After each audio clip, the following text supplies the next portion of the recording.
Madam hi. Hi. Your good name please? Bhavani Reddy. Bhavani Reddy. Okay, కల్కి movie వస్తుంది కదా ప్రభాస్ గారిది, ఎలా ఉండబోతుంది?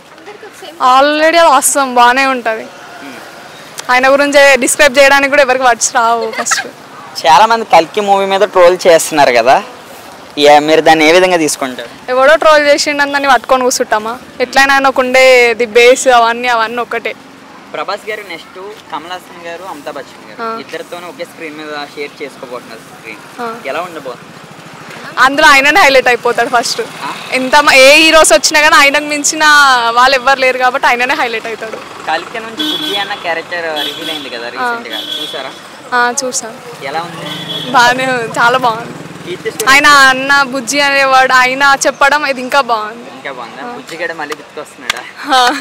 ఓకే, కీర్తి సురేష్ గారి వాయిస్ కదా బుజ్జి డబ్బింగ్, ఎలా అనిపించింది మీకు? కీర్తి సురేష్ ఆమె చాలా ట్రెడిషన్ బాగుంటుంది ఆమె, సో ఆఫ్ కోర్స్ బాగానే ఉంటుంది. కల్కి బాహుబలి రికార్డ్స్ బ్రేక్ చేసే అవకాశం ఉందా? ఆఫ్ కోర్స్ ఉంటుంది. ఆయన ఉన్న బేస్ రీసెంట్ ఫిలిం సిటీకి రావడం అవన్నీ చాలా